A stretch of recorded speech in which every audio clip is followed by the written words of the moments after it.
Hi everyone, New England Gardening here. Today's Monday, November 27th, 1 o'clock in the afternoon, and I have a patch of clouds here, but it was just sunny a minute ago. So I'm out here, and I was wondering if I still have bees in the Langstroth hive there, because I had like a 20-degree temperature difference, and then that became just probably 2 degrees. So I just came out, take a look around, and I noticed a bunch of bees, or a lot of bees, over here where I had put a frame of honey a week ago, and it's been too cold for the bees to be out. But today it's warmed up a little bit. I think it's about 65 degrees.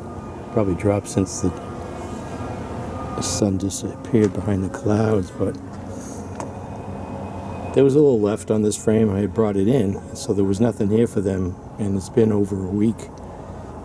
And these bees decided to look to see if the food source was still here. So I brought the frame back out. It's pretty much all done. It had a little patch of honey, so I brought it out.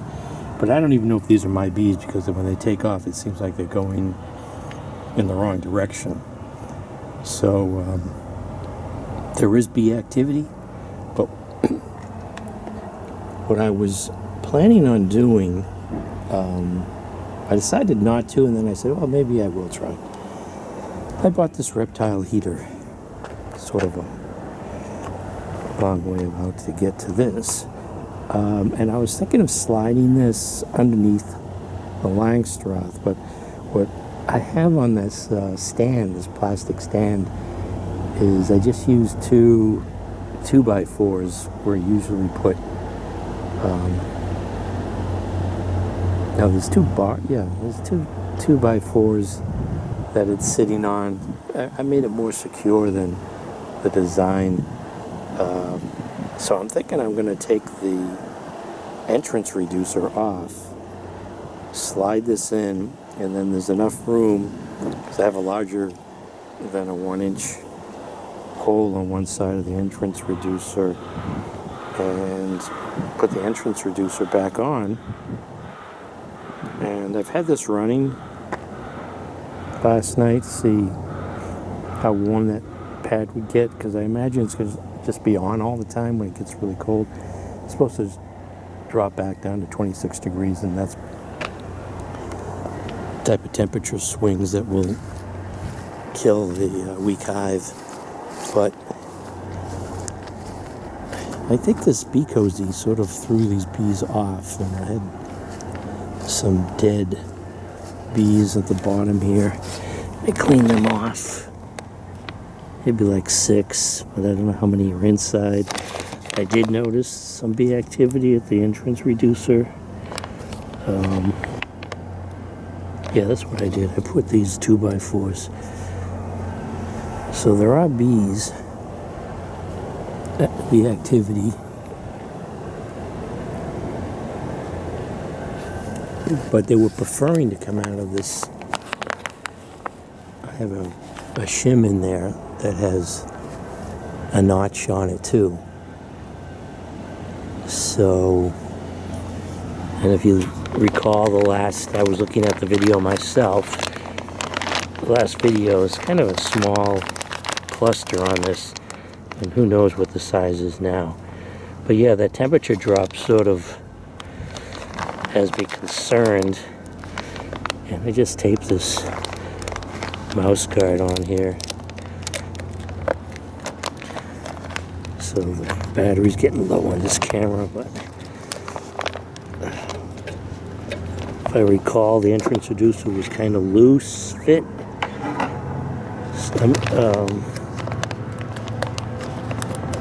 So you can see the hole there. That would be enough for the wires, and I would just slide it in there. I don't know if I want to put it over here. I mean, I don't know the longevity of that. pad. I was just concerned that maybe it could catch fire or something, but there's a bee returning and going back in this top entrance, so they're learning. But yeah, that's what I was thinking of doing. If I get my tool in there and just with the notch on it and pull that entrance reducer out, maybe I can take a look inside to see where the bees are clustered, unless they've moved up a little bit. Alright, so the entrance reducer came off pretty easily, and there weren't a lot of it. Oh, the rest. I think I'm hitting the bottom of the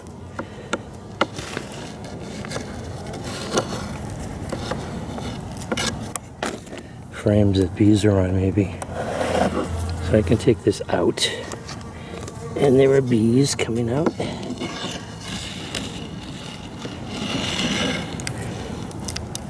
So yeah, so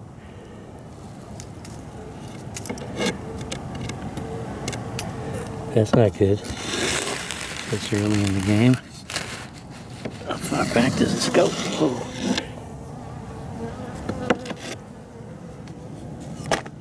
So let's just get this done. I don't have to plug it in if I don't want to. So I'll just slide this in. The camera stays on, like so. And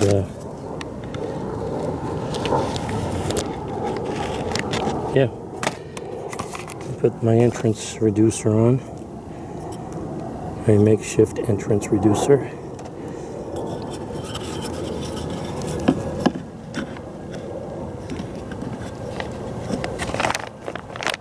Get that tape out of the way. Oh, the sun's coming out. I turn the camera off for a second. Alright everyone, so mission accomplished. I've got the entrance reducer sort of wedged on there. I put a 1 1/4 inch screw, so it sort of like has a little lip on it that keeps that in place. And I get the wires coming out, going up the side here. The only thing is, I don't believe this is waterproof, so I might put a baggie over this and just have it like underneath here, like that. Maybe I can tie it off, keep the bag underneath the top cover lip there. But I have it set. You can see here. Oh, I don't think the video is going to pick that up. At least, well, no, the video will. The display is just showing it oscillating. It's at 73 degrees and it's climbing. I have it set to 85. And let's see if I press this. I think it says, yeah, 85. So it's pretty simple. You just hit set, let it until it blinks, and then you set the high temperature. So I had this on for 4 hours. The mat doesn't get that hot. I have the temperature probe just taped to the surface, and yeah, you know, it doesn't get hot to the touch. It's just warm. And there's like a 3 degrees difference between this, when the relay gets triggered in here. It's not exact, you know, it's not a precision instrument. So it'll go past 85 until it turns off, and then it will go below 85, like 3 degrees before it turns back on again. So it's getting windy, and the temperature is supposed to drop down to 26 degrees tonight. I know that shouldn't be a really critical temperature for a healthy colony, but this is sort of a small colony. I was thinking of reducing it into a nuke, but I don't want to disturb it again, so I opted for that heater, which I had purchased ahead of time anyways, contemplating giving this a try. So since I have it, might as well use it and see how that works out. I don't think 85 degrees, like I said, it doesn't get that, it's not that warm. And I believe, I just Googled it, they keep the temperature in the 90s for brood. I don't know if there's any winter brood at this point. And like I said, the temperature dropped significantly. And I was actually surprised to see bees today coming out of this hive. Don't believe it to be robbing. There's this one right now. So they go toward the light. They were so used to the entrance on the middle shim that they come out there and then drop to the bottom. And we're getting confused, I think. Or they were just the weak bees anyways. Let's see what the temperature is right here. 76.